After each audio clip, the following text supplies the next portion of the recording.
안녕하십니까. 만화공인중개사의 저자 이용훈입니다. 오늘은 부동산 공법 제47강으로서 3. 농지 처분에 대해서 같이 공부하도록 하겠습니다. 먼저 첫 번째, 농업 경영에 이용하지 아니하는 농지의 처분에 대해서 공부하겠습니다. 자, 농업 경영에 이용해야 되는데 농지를 농업 경영에 이용하지 않는 경우에, 자, 1년 이내에 해당 농지를 처분해야 하는 경우, 자, 처분해야 되는 사유, 좀 살펴보겠습니다. 농지 소유자는 다음의 어느 하나에 해당하게 되면 그 사유가 발생한 날부터 1년 이내에 해당 농지를 그 사유가 발생한 날 당시 세대를 같이 하는 세대원이 아닌 자에게, 즉 남에게 처분하여야 한다. 자, 첫 번째, 어떤 경우에 처분해야 되냐면, 소유 농지를 자연재해, 농지개량, 질병 등 정당한 사유 없이, 자, 어떤 정당한 사유가 있어야 되는데 사유 없이 자기의 농업 경영에 이용하지 아니하거나 이용하지 아니하게 되었다고 시군구청장이 인정한 경우입니다. 정당한 사유 없이 이용하지 않는 겁니다. 두 번째, 농지를 소유하고 있는 농업회사 법인이 설립 요건에 맞지 아니하게 된 후 3개월이 지난 경우, 자, 농업회사 법인이 그 설립 요건이 맞지 않아요. 자, 설립 요건이 있는데 요건이 맞지 않게 됐어요. 그리고 나서 몇 개월? 3개월이 지난 경우입니다. 3개월이 지났을 때. 자, 세 번째, 학교, 공공단체 등으로서 농지를 취득한 자가 그 농지를 해당 목적 사업에 이용하지 아니하게 되었다고 시군구청장이 인정한 경우입니다. 자, 이런 경우는 학교, 공공단체도 역시 1년 이내에 처분하여야 합니다. 자, 네 번째는 주말 체험 영농을 하려고, 자, 주말 체험 영농을 하려고 농지를 취득한 자가 자연재해, 농지개량, 질병 등 정당한 사유 없이, 자, 이 경우에도 정당한 사유 없이 그 농지를 주말 체험 영농에 이용하지 아니하게 되었다고 시군구청장이 인정한 경우입니다. 자, 다섯 번째, 농지 전용 허가 또는 농지 전용 신고를 하고 농지를 취득한 자가 취득한 날부터 2년 이내에 그 목적 사업에 착수하지 아니한 경우, 자, 2년 이내에 목적 사업에 착수를 해야 되는데 착수를 하지 아니한 경우입니다. 자, 5의 2, 농림축산식품부 장관과 협의를 마치고 공입사업 법률에 따라 농지를 취득하여 소유하여야 하는 경우로서 농림축산식품부 장관과의 협의를 마치지 아니하고 농지를 소유한 경우, 자, 그러니까 농림축산식품부 장관하고 협의를 해야 되는데 협의를 하지 아니하고 소유한 경우입니다. 자, 5의 3, 공공토지비축심의위원회가, 이제 비축과 관련된 겁니다. 공공토지비축심의위원회가 비축이 필요하다고 인정하는 토지로서 개입관리지역과 자연녹지지역 안의 농지를 한국토지주택공사가 취득하여 소유하는 경우로서 해당 농지를 한국농어촌공사에 지체 없이 위탁하지 아니한 경우, 자, 위탁을 해야 되는데 비축한 토지인데도 불구하고 위탁을 하지 않은 겁니다. 위탁을 해야 됩니다. 그리고 여섯 번째, 농지 소유 상한을 초과하여 농지를 소유한 것이 판명인 경우, 이 경우 농지 소유 상한을 초과하는 면적에 해당하는 농지를 말합니다. 그러니까 초과하지 않은 상한까지는 괜찮은 거예요. 자, 상한 초과했을 때 이 초과한 부분 얘기하는 겁니다. 자, 일곱 번째, 자연재해, 농지개량, 질병 등 정당한 사유 없이, 역시 정당한 사유 없이, 자, 정당한 사유 없이 농업경영계획서 내용을 이해하지 아니하였다고 시군구청장이 인정한 경우, 농업경영계획서를 제출합니다. 농지를 취득할 때 그 농업경영계획서대로 해야 되는데 그 내용을 이해하지 아니하였다고 시군구청이 인정하는 경우입니다. 자, 이렇게 1년 이내에 처분해야 되는 경우를 살펴봤습니다. 그리고 시군구청장은 농지의 처분 의무가 생긴 농지 소유자에게 이런 경우 이렇게 1년 이내에 처분해야 된다는 사유가 있는 경우입니다. 그러한 농지 소유자에게 처분 대상 농지, 처분 의무 기간 등을 구체적으로 밝혀 그 농지를 처분하여야 함을 알려야 합니다. 통지하는 거죠. 그분에게 그렇게 하시라고. 자, 이렇게 1번 농업경영에 이용하지 아니하는 농지의 처분에 대해서 같이 알아봤습니다. 자, 이번에는 처분명령, 매수청구, 처분명령의 유예에 대해서 같이 알아보도록 하겠습니다. 자, 1. 농업경영에 이용하지 아니하는 농지를 처분하라고 1년 이내에 처분하라고 시군구청이 통지를 합니다. 그래서 1년 이내에 처분을 하면 되는데 1년이 지나도 처분을 안 해요. 그러면 처분을 하라고 명령을 내립니다. 자, 이게 바로 처분명령이에요. 처분명령. 누가 한다? 시군구청장이 처분명령을 내립니다. 처분명령. 처분하라고 명령을 내리는 거예요. 그 처분 의무 기간이 지난 6개월 이내에 이제 명령을 하는데 시군구청장은 다음에 어느 하나에 해당하는 농지 소유자에게 6개월 이내에 그 농지를 처분한 것을 명할 수 있다. 그러니까 농지 처분해야 되는 기간 1년 이내에 처분을 안 하면 그 이후에 6개월 이내에, 자, 6개월 이내에 그 농지를 처분할 것을 명할 수 있는 겁니다. 어떤 경우냐 하면 첫 번째, 거짓. 그리고 그 밖에 부정한 방법으로 농지 취득 자격증 임명을 발급받아 농지를 소유한 것으로 시장 군수구청장이 인정한 경우입니다. 두 번째, 처분 의무 기간, 즉 사유 발생일로부터 1년 이내입니다. 1년 이내. 처분 의무 기간에 처분 대상 농지를 처분하지 않았어요. 이 기간 내에 처분을 하지 않았을 때. 자, 세 번째는 농업법인이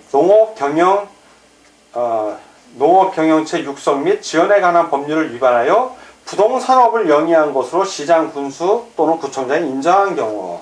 그래서 농업법인이 부동산업을 한 거예요. 농사를 줘야 되는데 부동산업을. 그래서 이러한 경우에도 처분명령을 내릴 수 있습니다. 자, 그러면 시군구청장의 처분명령이 내려왔어요. 자, 처분하라고 1년 이내에 처분할 수 있는 기간이 있었음에도 불구하고 안 했어요. 그때 이제 시군구청장이 또 새로 6개월 이내에 처분하라고 명령을 내립니다. 자, 이제 처분명령을 받은 사람은 뭘 할 수 있다? 매수 청구. 농지가 이게 도시처럼 잘 팔리는 부동산이면 좋은데 잘 안 팔려요. 그렇기 때문에 이런 매수 청구할 수 있는 기회를 줍니다. 뭐냐면 처분명령 시 농지 소유자가, 자, 매수 청구는 뭐냐면 처분명령을 받은 농지 소유자가 누구에게? 한국농어촌공사에게 매수 청구, 좀 내 농지 좀 사주세요 하고 청구하는 겁니다. 매수 청구할 수 있습니다. 그 매수 금액은, 자, 이 경우 한국농어촌공사는 그 매수 금액을 어떻게 한다? 공시지가 기준으로 합니다. 공시지가 기준으로. 시가가 아니라 공시지가 기준으로 해당 농지를 매수할 수 있습니다. 근데 인근 지역의 실제 거래 가격이 공시지가보다 낮으면, 거의 그럴 리는 없지만 낮으면 실제 거래 가격 기준으로 매수할 수 있습니다.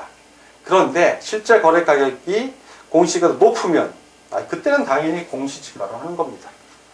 자, 이렇게 매수 청구하는 걸 봤고요. 세 번째, 이제 처분명령을 유예하는 경우도 있어요. 자, 처분명령을 내렸는데 그 처분명령을 명령을 집행하지 않고 봐주는 거예요. 유예. 예, 처분명령 유예. 어떤 경우냐면 유예합니다. 시군구청장은 처분 의무 기간이 지난 날부터, 그 6개월 기간 정한 날부터 3년간, 자, 이건 3년간 유예해 줄 수 있어요. 3년간 지켜보는 겁니다. 그 유예 사유는, 자, 그럼 어떤 경우에 이 유예를 해주나? 그 유예 사유.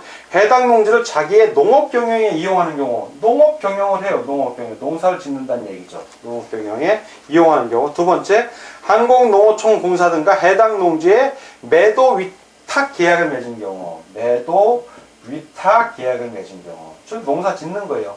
이런 경우에는 처분명령은 3년 동안 유예해 줍니다. 자, 그래서 유예 기간 중에 시군구청장은 처분명령을 유예받은 농지 소유자가 처분명령 유예 기간에 유예 사유에 해당하지 아니하게 되면 지체 없이 그 이해한 처분명령을 내려야 한다. 즉 농업 경영에 이용해야 되는데 또 농업 경영을 이용을 안 해. 그러면 지체 없이 처분명령, 이거 처분명령 다시 내려야 되는 거예요. 6개월 이내에 범위 내에서 기간을 정해서 농지 처분하세요 라고 명령을 내리는 겁니다. 자, 근데 이 사람이 착실하게 계속 농업 경영을 한 거예요. 자, 유예 기간 중에. 그렇게 해서 유예 기간이 넘어갈 수 있잖아요. 그래서 농지 소유자가 처분명령 유예 받은 후 처분명령을 받지 아니하고 그 유예 기간이 지난 경우, 열심히 농업 경영을 한 거죠. 그러면 처분명령에 유예된 농지의 그 처분 의무는 없어진 것으로 봅니다. 그러니까 계속 농지 소유에서 계속 농업 경영에 이용하면 되는 겁니다. 자, 이렇게 처분명령, 매수청구, 처분명령의 유예에 대해서 같이 알아봤습니다.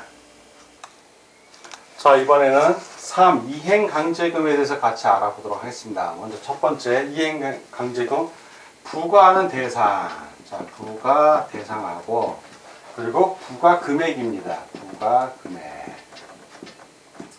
자, 보겠습니다. 시장, 군수 또는 구청장은 다음이 어느 한 해에 해당하는 자에게, 자, 부과 대상자에게 해당 농지의 감적 가격 또는 개별 공시지가 중 더 높은 가액에, 자, 이 부과 금액은 더 높은 가액입니다. 높은 가액에 몇 분의 몇? 100분의 25입니다. 100분의 25. 금액이 상당히 세죠. 100분의 25에 해당하는 이행강제금을 부과할 수 있다. 자, 이행강제금입니다. 자, 그러니까 농지의 감정가격 또는 개별 공시지가가 예를 들어서 1억하고 2억이라면 높은 거니까 2억이 해당이 되는 것이고요.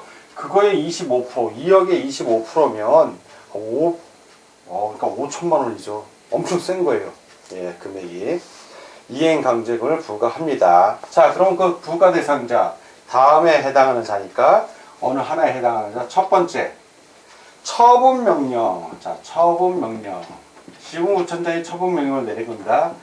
처분명령, 유예기간 중에 처분명령을 포함합니다. 처분명령을 받은 후 정당한 사유 없이 지정기간까지 그 처분명령을 이행하지 아니한 자. 자, 두 번째, 원상회복 명령을 받은 후, 이번에는 원상회복이에요. 자, 원상회복 명령.